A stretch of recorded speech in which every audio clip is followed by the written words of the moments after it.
Hello students and welcome to the Educent. और ये है आपकी इंग्लिश पेडागोजी की सेकंड क्लास, जिसके अंदर हम बहुत ही important question and conceptual question फिर से आपके लिए लाए हैं।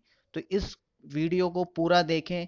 हर एक क्वेश्चन में एक कंसेप्ट छिपी है और हर एक क्वेश्चन बहुत ही ज़्यादा मायने में अपने आप में इम्पोर्टेंट है। तो प्लीज़ किसी भी क्वेश्चन और इस वीडियो को आप लास्ट तक देखें, तभी आपको सारा पेडागोजी की सारे क्वेश्चंस आपको समझ में आएंगे और एक एक क्वेश्चंस आपके लिए इस टाइम इम्पॉर्टेंट है, क्योंकि ये सारे के सारे क्वेश्चन इंग्लिश पैडागोजी के अंदर सी टेट के अंदर पूछे जाते हैं। सो प्लीज़ इस वीडियो को एंड तक देखें। तो चलिए शुरुआत करते हैं हम पहले क्वेश्चन से। सबसे पहला क्वेश्चन आपके सामने है, क्या है? The children suffer from lack of self esteem. देखिए, बच्चा जो है वो सेल्फ एस्टीम यानी अपनी खुद को एस्टीम को नहीं, उसके अंदर कमी आ जाती है तो वो उससे सफर करता है। ऐसा क्यों होता है? ऐसा क्यों होता है? नॉट अलाउड टू ईट, क्या उसे खाने को मिलता नहीं है इसलिए? नहीं, बिल्कुल गलत ऑप्शन है ये। Not able to express their feelings through words or language, बिल्कुल ठीक, ये बिल्कुल सही आंसर है इसका। जब बच्चा क्या करता है, एक्सप्रेस फीलिंग नहीं कर पाता है, यानी वो अपनी फीलिंग्स को वर्ड्स या किसी लैंग्वेज के थ्रू जब वो एक्सप्रेस नहीं कर पाएगा तो वो सफ़र करेगा सेल्फ एस्टीम का। देखिए, ये बहुत बार हमारे साथ होता है जब हम किसी ऐसे माहौल में होते हैं जहाँ पर इंग्लिश लोग बहुत अच्छे से बोलते हैं और आप देखते हो कि वहाँ पर आप नहीं बोल सकते उस टाइम, तो आप अपनी फीलिंग्स को उस लैंग्वेज के अंदर नहीं एक्सप्रेस कर सकते, तो आपके अंदर लैक ऑफ सेल्फ एस्टीम यानी आत्मनिर्भर खत्म हो जाता है बिल्कुल। और आपकी जो सेल्फलेसनेस होती है वो बहुत ही कम हो जाती है और आपका कॉन्फिडेंस बहुत ही लो हो जाता है। तो ये इसका सही आंसर होगा, और कोई इसका सही आंसर नहीं है। तो चलिए नेक्स्ट क्वेश्चन देखेंगे हम। नेक्स्ट क्वेश्चन आपके सामने है, क्या है? In which of the following conditions language acquisitions occurs. तो सबसे पहले मैं आपको बता देता हूं लैंग्वेज एक्विजिशन क्या होता है। देखिए, जब हम कोई लैंग्वेज नेचुरली गेन करें, अब नेचुरली गेन कैसे करेंगे इस बात को भी आप समझ लें। फॉर एग्जाम्पल, हमें अपनी सेकेंड लैंग्वेज इंग्लिश या संस्कृत सीखनी है। अगर आपको इंग्लिश रूल से सिखाई जाए, ग्रामर से सिखाई जाए, जो आज तक हमें सिखाई जा रही है, लेकिन हमें बहुत टाइम हो गया है उसके बाद भी इंग्लिश नहीं आती, हम कहीं ना कहीं गलती करते हैं। लेकिन ऐसा हमारे साथ हिंदी के साथ नहीं होता, क्योंकि हिंदी लैंग्वेज जो हमारी फर्स्ट लैंग्वेज है वो हम शुरू से सीखते हैं, बचपन से सीखी जाती है और नेचुरल वे में सीखी जाती है। तो जब हम जैसे हिंदी सीखते हैं, हिंदी के एनवायरनमेंट में हम रहते हैं, हिंदी हमारे माँ बाप बोलते हैं, हमारे भाई बहन बोलते हैं, उनकी बच्चा सुनता है, फिर वही बोलता है, वो उसे ही बोलते हैं नेचुरल एक्विजिशन ऑफ लैंग्वेज। तो अगर हम इंग्लिश के साथ भी ऐसा ही करेंगे, फॉर एग्जाम्पल अगर आपको 2 साल के लिए, 2 साल के लिए कहाँ छोड़ दिया जाए भाई, अमेरिका छोड़ दिया जाए, तो आप देखेंगे 2 साल के अंदर आपको इंग्लिश आ जाएगी। 2 साल के लिए किसी अरब कंट्री में छोड़ दिया जाए तो आप देखेंगे 2 साल के अंदर आप बहुत सारी चीज़ें अरेबिक में सीख जाएंगे। तो मैं आपको बताना चाहता हूँ, जो लैंग्वेज एक्विजिशन जो नेचुरल वे होता है उसे सीखना ही लैंग्वेज एक्विजिशन कहलाता है। तो ये क्या कह रहे हैं, कब होता है लैंग्वेज एक्विजिशन? मैं बता देता हूँ आपको, इसका आंसर है B, the child has exposure to the language. जब बच्चा लैंग्वेज को पूरी तरीके से एक्सपोजर कर देता है, यानी पूरी तरीके से उसके सामने आ जाती है कि ये इस कंडीशन में ये चीज़ बोलते हैं, इस कंडीशन में ये चीज़ बोलते हैं, इसे इस वे में बोला जाता है, इसे इस वे में बोला जाता है, आगे यहाँ पर ये वाली टोन इस्तेमाल हो रही है। तो ये सारी की सारी चीज़ें लैंग्वेज एक्विजिशन का पार्ट है और लैंग्वेज एक्विजिशन जब भी आपको मिलता है। तो अगर हम बात करेंगे कि देखिए तीसरा option, the child is given a word, नहीं, ये लैंग्वेज एक्विजिशन है ही नहीं। The child is taught rules of grammar, बिल्कुल नहीं, रूल्स ऑफ ग्रामर से सीखी हुई लैंग्वेज आपकी लैंग्वेज एक्विजिशन नहीं होती है। लैंग्वेज एक्विजिशन हमेशा नेचुरली सीखी जाती है without any rules and regulations, यानी आपको सिर्फ और सिर्फ एनवायरनमेंट दिया जाता है ताकि आप उससे उस लैंग्वेज को एक्वायर करें, एक्विजिट करें। तो चलिए नेक्स्ट क्वेश्चन हम देखते हैं अपना। Conflict is a feature. Conflict क्या है? कॉन्फ्लिक्ट होता है झगड़ा, जहां पर मनमुटाव हो, झगड़ा आ जाए, कोई कॉन्ट्रडिक्शन बात आ जाए, कंट्रोवर्शियल हो, तो पोयम में तो कंट्रोवर्शियल होता नहीं, स्टोरी जो जैसी होती है वैसी बता दी जाती है। नोवेल भी आपका उपन्यास होता है, उसमें आप अपनी बात रख रहे होते हैं, लेकिन ड्रामा विदाउट कॉन्फ्लिक्ट नहीं। अगर कोई आप ड्रामा बनाना चाहते हो, फॉर एग्जाम्पल आपने ड्रामा वो देखा होगा, ड्रामा शेक्सपियर की स्टोरीज होगी, एंटोनियो शायलोक की, वो आपने कहानी बहुत बार सुनी होगी। वो कहानी नहीं, एक्चुअली ड्रामा है। तो ड्रामा शेक्सपियर का एक ड्रामा है जो शायलोक और एंटोनियो का है, द मर्चेंट ऑफ वेनिस। तो वो एक ड्रामा है, तो आप देखेंगे वहां पर कन्फ्लिक्ट्स बहुत हैं। एंटोनियो का कन्फ्लिक्ट है शायलोक से, शायलोक का बहुत सारों से कॉन्फ्लिक्ट है। तो ड्रामे के अंदर कॉन्फ्लिक्ट ना हो ये नहीं हो सकता, और बहुत इसेंस है, यानी बहुत जरूरी ये फीचर है। इस फीचर के बिना ड्रामा का कोई मतलब ही नहीं है। अगर आप कोई ड्रामा बता रहे हो तो उसमें कुछ ना कुछ कॉन्ट्रडिक्शन, कुछ ना कुछ कॉन्ट्रोवर्शियल तो होगा, यानी ऐसी थोड़ी ना चलता रहेगा। आप देखिए सीरियल्स आते हैं, ये भी आपके ड्रामा होता है, अगर इसके अंदर कोई कंट्रोवर्शियल बात ना हो, विलन कुछ ना करे और विलन चुपचाप आराम से बैठा रहे, तो क्या आप इससे कोई सीरियल बोल सकते हो, क्या ड्रामा बोल सकते हो? नहीं बोल सकते। यानी कुछ ना कुछ प्रॉब्लम्स आती रहती हैं, कॉन्ट्रडिक्शंस आती रहती हैं। तो ये बहुत ही ज़्यादा इंपॉर्टेंट फीचर है, कॉन्फ्लिक्ट जो है फीचर है वो आपका किसका? ड्रामे का फीचर है। तो चलिए नेक्स्ट क्वेश्चन हम देखते हैं। नेक्स्ट क्वेश्चन आपके सामने है, vocabulary is central to English language teaching because without sufficient vocabulary students cannot। चलिए हाँ, ये तो बात सही है कि भाई जो vocab है, बिना vocab के तो खैर बहुत सारी प्रॉब्लम हो जाती हैं। Students can not learn to read और write, students can not understand others or express themselves, expand their knowledge or understand the world, survive in their home country. देखिए जो वोकेबुलरी मैं आपको बता देता हूँ, वोकेबुलरी इस्तेमाल क्यों की जाती है। मान लीजिए हिंदी में भी एक बात को, जैसे देखना, एक होता है निहारना, एक होता है ताकना, एक होता है टकटकी लगा के देखना। तो ये देखो देखने की कितनी सारी वोकेबुलरी है। तो हर जगह ये नहीं बोल सकते देखना, वो मुझे देख रहा था ये पॉजिटिव है, अब वो मुझे ताक रहा था ये नेगेटिविटी को शो करता है। तो अगर आप देखेंगे तो इसमें कितना फर्क है। अगर आपके पास आप सिर्फ एक ही वोकैब जानते हो, हिंदी के अंदर समझा रहा हूँ इसलिए ताकि समझ में आ जाए, कि एक ही वोकैब जानते हो देखना, तो आप अपने आप को एक्सप्रेस करने में फेल हो जाओगे। आप बता नहीं पाओगे कि एक्चुअली मैं बताना क्या चाह रहा हूँ। मान लीजिए आप एक बी या लड़की आपको कोई घूर रहा था, और आपने घर में बताया कि भाई वो मुझे देख रहा था, तो आपके घर वाले भी समझे तो फिर देख ही तो रहा था, देखने में क्या है। तो लेकिन अगर आप ये बोलोगे वो मुझे घूर रहा था, ये सही था, लेकिन आपको घूरने वाली वोकैब आपको नहीं पता। तो वोकैब का होना बहुत जरूरी है इंग्लिश के अंदर भी, क्योंकि आप उससे अपने आप को एक्सप्रेस कर पाते हो। विदाउट एक्सप्रेशन, अगर आप वोकैब उसकी पर्टिकुलर जगह के, कहते हैं ना सुटेबल वोकैब, जहाँ जो वोकैब यूज होती है वही करते हैं। तो इसीलिए जब भी आप अपने आप को एक्सप्रेस करना जानोगे, तो ये आंसर बी इसका सही होगा, understand others and express themselves. Next question देखते हैं। Transactional listening.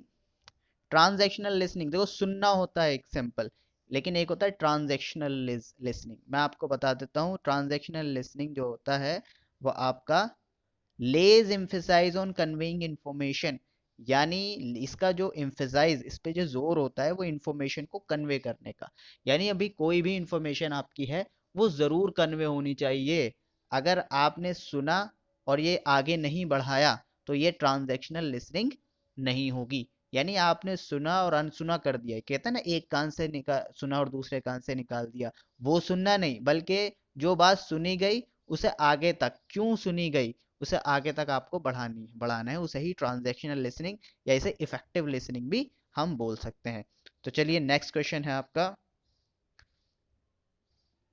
नेक्स्ट क्वेश्चन आपका स्टडी दे दिए, इस आपको एक केस दे दिया है, केस के हिसाब से आपको बताना है कि भाई Poonam Arora an English teacher of class fifth. जो पूनम अरोरा है वो एक इंग्लिश टीचर है 5वीं क्लास की, always tries to ensure that the children of her class should use idioms and phrases correctly. यानी वो चाहती है कि मेरी क्लास के अंदर जो बच्चा इडियम्स और फ्रेजेस यूज करे वो बहुत ही तरीके से और बहुत ही ठीक, एकदम सटीक यूज करे। Which aspect of vocabulary development is she trying to develop in her learners, माने किस टाइप की वोकेबुलरी का डेवलपमेंट वो करना चाह रही है। क्या वो ग्राफिक, क्या वो सिमेंटिक, क्या वो फोनेटिक, क्या वो फोनेटिक कम ग्राफिक। मैं आपको बताता हूँ, ग्राफिक जो है वो ड्राइंग से रिलेटेड है, यानी कोई चीज ड्रॉ करना, कोई चीज ड्रॉ करना। बट ग्राफिक यानी लिखना। तो लिखने में अगर मैं बता दूं, अगर वो कह रहा है कि आपने ईडियम्स और फ्रेजेस यूज करो, तो लिखने का तो काम ये बनता ही नहीं, तो ये ऑप्शन तो गलत हो गया। सिमेंटिक क्या होता है? सिमेंटिक से पहले हम बोलेंगे फोनेटिक। फोनेटिक क्या होता है? फोनेटिक रिलेट करता है साउंड से। उसने ये नहीं बोला कि इडियम एंड फ्रेजेस को सही से प्रोनाउंस करो। अगर सही से प्रोनाउंस करने वाली बात होती तो ये सी ऑप्शन ठीक होता, लेकिन उसने प्रोनाउंसिएशन की बात नहीं की, उसने की है सिमेंटिक। सिमेंटिक क्या होता है? जब हम वर्ड्स को सही जगह पर यूज करते हैं, यानी सही वर्ड सही जगह पर, सही इडियम सही जगह पर। यानी आपको बात तो कहनी है कुछ और ईडीएम रख रहे हैं उसके लिए कुछ और। तो वो कह रही है कि ईडीएम और फ्रेजेस को करेक्टली यूज करें, यानी जहां उसका यूज है वहीं करें। ये नहीं कि कोई भी ईडीएम सीख लिया, कोई भी फ्रेज सीख लिया, अब उसे कहीं पे भी छाप दें। बिल्कुल सही जगह पर छापना होगा आपको। तो यही सिमेंटिक होता है, इसी चीज को बोलते हैं सिमेंटिक करना। तो इसका जो सही ऑप्शन होगा वो आपका सिमेंटिक, यानी सही जगह इस्तेमाल करना। तो चलिए नेक्स्ट क्वेश्चन देखते हैं। नेक्स्ट क्वेश्चन है आपका, which one of the following is least important in enhancing speaking skill of children? यानी स्पीकिंग स्किल, बोलने के स्किल में सबसे कम महत्वपूर्ण क्या है? listening patiently to the children's talk, giving them an opportunity to express their feelings and ideas। देखो, अगर हम उन्हें अपॉर्चुनिटी देंगे तो ये तो कम इंपॉर्टेंट नहीं हो सकता, ये तो कम इंपॉर्टेंट, ये तो बहुत ज्यादा इंपॉर्टेंट है। Asking closed ended questions. एक सुनिए बात, तो ये वाला ऑप्शन पढ़ते हैं पहले। A, listening patiently to children's talk. देखिए, जब बच्चे को हम सुनेंगे तो इसका मतलब वो बोलेगा, तो जब वो बोलेगा तो उसके बोलने के स्किल्स बढ़ेंगे, तो ये कम इंपॉर्टेंट तो ये भी नहीं है, ये भी बहुत ज्यादा इंपॉर्टेंट है। इसके बाद है ऑर्गेनाइजेशनल, ये आस्किंग क्लोज एंडेड क्वेश्चन, बिल्कुल ये सबसे कम महत्वपूर्ण होता है। अब देखिए क्लोज एंडेड क्वेश्चन क्या होते हैं। क्लोज एंडेड क्वेश्चन होता है जैसे आपसे कुछ चीज पूछी गई, ऐसे क्वेश्चंस पूछे गए जिसका आंसर सिर्फ यस और नो में। जैसे डू यू टेक टी, क्या आप चाय पीते हो? तो आप यही कहोगे, या तो यस बोलोगे या फिर नो बोलोगे। तो बच्चों से जब तुम ऐसा सवाल करोगे जिसका आंसर हमेशा यस या नो में होगा, तो वो कभी भी उनका स्पीकिंग स्किल अच्छा नहीं होगा। क्योंकि स्पीकिंग स्किल के लिए बहुत जरूरी है कि आप बोलें, अच्छे से बोलें, पूरा पूरा जवाब दें, एकदम डिटेल। हम हमको उनसे कैसे क्वेश्चन पूछने चाहिए? ओपन एंडेड क्वेश्चन पूछने चाहिए, ना कि close ended question. Close ended question में यस और नो में ही बात ठहर जाती है, और जब बात ठहर जाएगी तो वो फिर बोला नहीं जाएगा, और जब बोला नहीं जाएगा तो स्पीकिंग स्किल भी नहीं बढ़ेंगे। तो सबसे कम महत्वपूर्ण सी ऑप्शन है, तो सही ऑप्शन आपका सी होगा। डी ऑप्शन देखिए, ऑर्गेनाइजेशन ऑर्गेनाइजिंग डिस्कशन। जब कोई डिस्कशन होगा तो ये तो बहुत ज्यादा इंपॉर्टेंट है, क्योंकि डिस्कशन जब आप करते हो तो आपको बोलना पड़ता है, तो स्किल्स आपके बढ़ते हैं। तो इसका सही आंसर होगा सी, आस्किंग क्लोज एंडेड क्वेश्चन। तो नेक्स्ट क्वेश्चन देखेंगे आप। अ टीचर, देख लें, a teacher explains the concept of subject and predicate. एक टीचर है जो कंसेप्ट सिखा रहा है कि सब्जेक्ट क्या होता है और भाई आपका प्रेडिकेट क्या होता है। In a sentence framing in her English grammar class, अपनी इंग्लिश ग्रामर क्लास में सब्जेक्ट और प्रेडिकेट पढ़ा रहा है। After explaining the concept she given exercise of 5 sentences for students to practice. यानी पहले कंसेप्ट पढ़ाई, और कंसेप्ट पढ़ाने के बाद 5-6 आपको सेंटेंसेस बनाने के लिए दे दिए कि आप इसकी प्रैक्टिस कर लें। Among which of the following technique of teaching she is practicing in her class. तो आपको बताना है कौन सी टेक्निक की यूज कर रही है। तो इन्होंने इंटरेक्टिव, इंडक्टिव, डिडक्टिव, तो दो हैं, दो में कंफ्यूजन है। या तो भाई ये क्या है, या तो इंडक्टिव है या डिडक्टिव है। पहले समझ लीजिए इंडक्टिव टीचिंग आपकी क्या होती है। देखिए इंडक्टिव टीचिंग क्या होती है, कि आपको कोई एग्जाम्पल दे दिया गया, एग्जाम्पल दे दिया गया कि मैंने बोला कि जो भाई मोहन है, जो मोहन है ये मॉर्टल है। मोहन मॉर्टल है, मूर्त है जिसे बोलते हैं, यानी हम मरने वाला है, नाशवान है। तो आप देखेंगे मोहन मॉर्टल है, वो खुद भी मॉर्टल है, तो वो इस बात से ये आइडिया निकाल लेगा कि हाँ जितने भी लोग इंसान होते हैं ये मॉर्टल होते हैं, यानी मरने वाले होते हैं। तो ये है आपका इंडक्टिव टीचिंग, यानी जब आप छोटे से बड़े की तरफ जाएंगे, यानी आप एक छोटे से एग्जाम्पल कंसेप्ट की तरफ जाएंगे, एग्जाम्पल से कंसेप्ट की तरफ जाना आपका इंडक्टिव मेथड कहलाता है। और जब आप कंसेप्ट से एग्जाम्पल की तरफ आओगे तो वो डिडक्टिव मेथड कहलाता है। तो ये टीचर ने यही किया है यहाँ पर कि कंसेप्ट दे दी और फिर आपको एग्जाम्पल करने के लिए दे दिए। तो यहाँ पे इन्होंने ऑप्शन सी यानी डिडक्टिव टीचिंग का इस्तेमाल किया है कि पहले कंसेप्ट बता दी, अब आपको एग्जाम्पल, यानी पहले आपको बता दिया कि भाई सारे इंसान मोर्टल होते हैं, तो आपने एग्जाम्पल देके बता दिया हाँ मोहन भी अब मोर्टल है, तो इसे डिडक्टिव टीचिंग बोलते हैं। तो हमेशा इस बात को ध्यान रखना, इंडक्टिव टीचिंग और डिडक्टिव टीचिंग में क्या है। इंडक्टिव मेथड यानी जब आप एग्जाम्पल से कंसेप्ट की तरफ जाते हैं, और डिडक्टिव टीचिंग यानी जब आप कंसेप्ट से, ठीक है, एग्जाम्पल की तरफ जाते हो। तो ये सही ऑप्शन इसका सी डिडक्टिव टीचिंग होगा। नेक्स्ट क्वेश्चन देखते हैं। नेक्स्ट क्वेश्चन है little or no attention is given to pronunciation in which method. किस मेथड में प्रोनाउंसिएशन की कोई जगह नहीं है? ऑप्शन ए ग्रामर ट्रांसलेशन, यानी जब आप किसी की ट्रांसलेशन कर रहे हो तो इसमें प्रोनाउंसिएशन बोलने का तो कोई सवाल ही पैदा नहीं होता, तो यहाँ पे प्रोनाउंसिएशन की बात आएगी नहीं। उच्चारण जब आप बोलोगे नहीं तो उच्चारण निकलेगा नहीं, जब उच्चारण निकलेगा नहीं तो इसकी जरूरत भी नहीं है। तो यहाँ पर कोई भी अटेंशन ग्रामर ट्रांसले नहीं दिया जाता। जब आप अनुवाद करो हिंदी से इंग्लिश, इंग्लिश से हिंदी का अनुवाद कर रहे हो तो वहां पर ये बिल्कुल भी जरूरी नहीं है। तो इसका ऑप्शन ए सही है।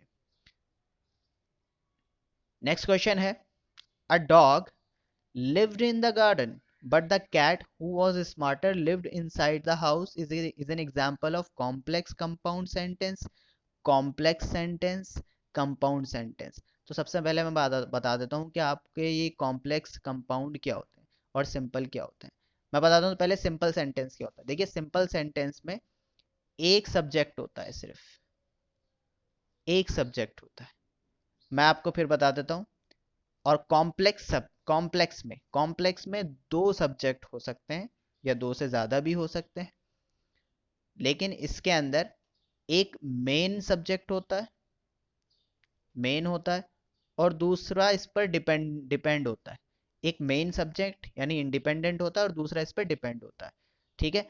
और आपका कंपाउंड में, ये कंपाउंड में दो या दो से ज्यादा सब्जेक्ट हो सकते हैं, लेकिन दोनों सब्जेक्ट कैसे होते हैं? इंडिपेंडेंट। दोनों इंडिपेंडेंट होते हैं, यानी एक दूसरे से दोनों का कोई लेना देना नहीं होता। तो अब मुझे बताइए कि ये सेंटेंस जो लिखा हुआ है ये किस कैटेगरी में जाएगा, हम देखेंगे। The dog lived in the garden but the cat. देखो सब्जेक्ट तो दो हैं, तो यानी सिंपल सेंटेंस तो नहीं है, क्योंकि सिंपल सेंटेंस में एक ही सब्जेक्ट होता है।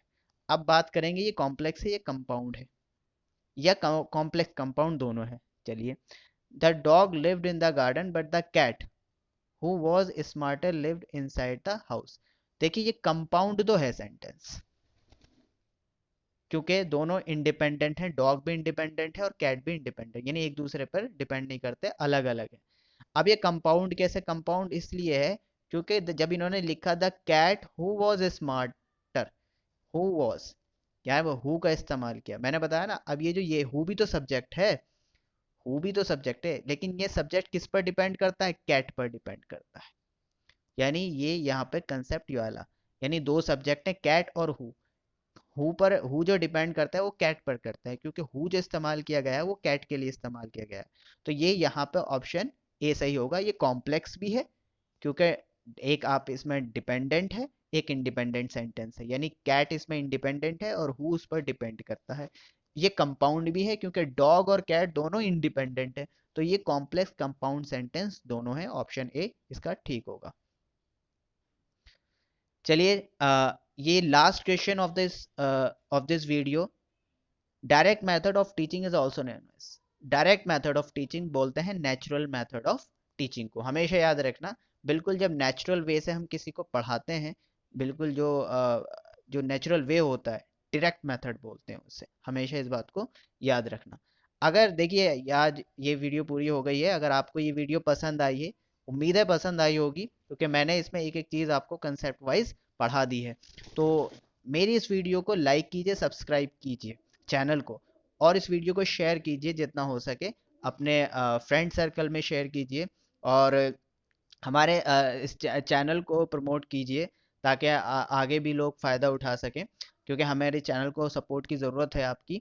तो इसे हमारे चैनल को सब्सक्राइब करिए। और हाँ, ये अब क्लासेस रोज होंगी, प्लीज इन क्लासेस को पूरा देखें और पूरा इन्हें अटेंटिवली लास्ट तक देखते रहें, ताकि आपको बहुत अच्छे अच्छे क्वेश्चंस मिले और कंसेप्ट क्लियर हो जाए। देखिए मैं बहुत ही इजी वे में कंसेप्ट को क्लियर कर देता हूँ, ताकि ये आप बात को समझ में आ रहा होगा आपके।